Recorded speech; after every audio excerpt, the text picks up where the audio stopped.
Hello বন্ধুরা, আবার একটা নতুন ভিডিও আমি এসে গেছি। আজকে কি বলো তো, আজকে বিশ্বকর্মা পুজো। আমি তো ভালো আছি, তোমরা কেমন আছো? তোমরা আশা করি সবাই খুব ভালো আছে। তো সঙ্গে থাকো আর আমার সঙ্গে দেখতে থাকো আর চলো। তো কথা বলতে বলতে চলেই এলাম। এইটা হচ্ছে আমার হাজব্যান্ড যেই অফিসে কাজ করে, তো সেখানেরই প্যান্ডেল আর সেখানের ঠাকুর। তো ওটা আগে ফার্স্টে দেখে নিলাম, কারণ ওর সঙ্গে আগে দেখা করে ওখানেই আমরা লাঞ্চটা সেরে, ও আচ্ছা আমরা বলতে আমার সঙ্গে এসেছে আমার দিদিও দেখা করতে এসেছে, দেখা করতেও এসেছি, ঠাকুরও দেখতে এসেছে। তো চলো তোমাদেরকেও আমার সঙ্গে ঘুরাই একটু ছোটোখাটো করে।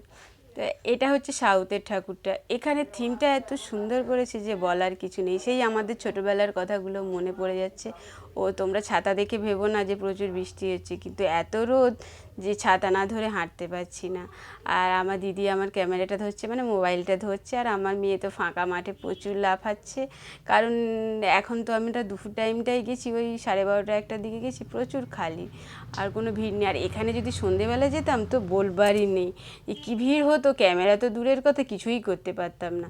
ভেবেছিলাম সন্ধ্যাবেলারও কিছু ক্লিপ তোমাদেরকে দেবো, কিন্তু কিছু করার নেই। এতটা টায়ার্ড, সারাদিন এত রোদ্রে ঘোরার পরে আর সন্ধেবেলায় দেওয়ার মতন এনার্জি পেলাম না। তো চলো আমার সঙ্গে তোমরা সঙ্গে থাকো আর ছোট ছোট করে দেখতে থাকো। সেই আমরা যে সব প্রথমে যেই শুরুটা করেছিলাম পড়াশোনা, সহজ পাঠ, বর্ণপরিচয়, এইগুলো দিয়ে এখানে থিমটা হয়েছে।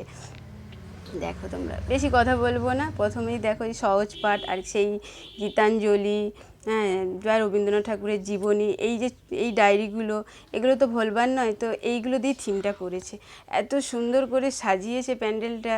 মানে ওদের ভাবনাকে স্যালুট ছাড়া কিছু বলার নেই। জাস্ট এখানে প্রত্যেকবারেই খুব সুন্দর সুন্দরভাবেই হয়, তো এইবারটা খুব আমার কাছে ইউনিক লেগেছে। আর ভেতরেও বেশ কত সুন্দর বর্ণ পরিচয়ের বর্ণগুলো দিয়ে, যে একটা একটা অক্ষর দিয়ে এত সুন্দর করে সাজিয়েছে যে জাস্ট ওয়াও ছাড়া কিছু বলার নেই।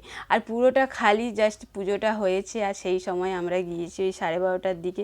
প্রচণ্ড রোদ, প্রচণ্ড রোদ। আর এই সময় গিয়েছি বলেই এত সুন্দর করে ক্লিপগুলো তুলতে পেরেছি, না হলে অন্য সময় হলে তো এত সুন্দর করে আমিই দেখতে পারতাম না, তোমাদেরকেই কি দেখাবো। তোমাদেরকে যেহেতু বলেছি, কথা দিয়েছি যে দেখাবো, তো তারই কিছু কিছু শর্ট নিয়েছি আর দেখাচ্ছি। আমার মেয়ে দেখো গরমে তো যেখানেই পাখা পাচ্ছে গিয়ে আগে দাঁড়িয়ে যাচ্ছে। হ্যাঁ, যে ওখানে একটা ভাই শর্ট নিচ্ছিল, তো আমি একটু সাইড হয়ে গেলাম। দিয়ে দেখো ওপরের কারুকার্যটা দেখো, ঠাকুরটাকে জাস্ট ওয়াও, মানে পুরো গোল্ডেন, মানে এমন লাগছে যেন সোনার ঠাকুর। তো ওখানটা দেখে পরের প্যান্ডেলে এলাম। এইটা HPL এর অপোজিট সাইড, জায়গাটা আমি ঠিক এটা জানি না কি এই প্যান্ডেলটা, তবে এটা ছোটো হলে কি হবে, এইখানটাও খুব সুন্দর করে করেছে। তোমরা এইখানটায় দেখে নাও, খুব ছোট করে হলেও খুব সুন্দর করে দেখিয়েছে, যে এই কারুকার্যগুলোও খারাপ নয়। হ্যাঁ, ভেতরটা আরও সুন্দর, ঠাকুরটা খুব ইউনিকভাবে করেছে এখানেও। ওখানে আমার দিদি দাঁড়িয়ে আছে, আর রাস্তায় দেখা হয়ে গেছে দিদিভাইয়ের সঙ্গে, তো দিদিভাইও দাঁড়িয়ে আছে। আর এখানের ওপরটা তো এখন এরকম সব জায়গায় সাজায়। তো এইটা দেখে নিয়েই আমরা চলে যাব মানে পরের কাছে।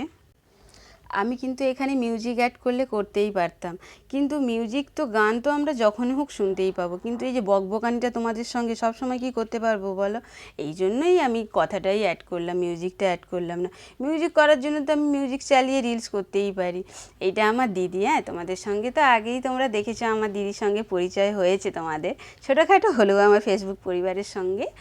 তো এটা হচ্ছে, এটা জায়গাটা ঠিক আমি জানি না, মনে হচ্ছে HPL না কি একটা বলে, এখানে সব জায়গা তো আমি জানি না। তো এখানেও খুব বড় করে অনুষ্ঠান হয় সন্ধেবেলায়। তো পুরো মানে পেছন থেকে বা সামনের দিক থেকে যেন একটা বাড়ি, রাজবাড়ির মতন লাগছে। পেছনটা আমি দেখেছি, তোমাদেরকে দেখাতে পারলাম না।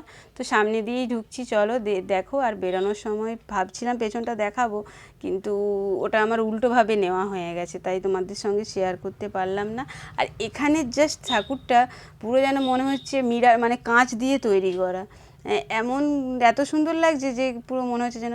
আর ওখানে তো বাবুন ঠাকুর মশাই পুজো করছে, তাই ওনাকে না ডিস্টার্ব করে ঠাকুর দেখে প্রণাম করে বেরিয়ে চলে এলাম। বাইরে তো প্রচণ্ড রোদ, প্রচণ্ড রোদ, কিছু বলার নেই। তবুও এই রোদ সহ্য করতে পারবো, কারণ কদিন আগে যা বৃষ্টিটা আমাদেরকে দিয়ে গেছে, আমাদের জাস্ট কিছু বলার নেই। এই রোদ আমরা নিয়েই সঙ্গে যেতে পারি, কিন্তু বৃষ্টিকে নিয়ে কোথাও যেতে পারবো না। হ্যাঁ, সব কিছু ঘোরাঘুরি করে দিদিকে গাড়িতে তুলে দিয়ে প্রচণ্ড টায়ার্ড। মাঝখানের ক্লিপগুলো আর নেওয়া হলো না, বা এতটা টায়ার্ড বা মনেও নেই বলতে পারো কিছুটা। দিয়ে এখানেই আমার মানে হাজব্যান্ডের একটা বন্ধুর হোটেলে ডিনারটা করে বাড়ি যাব।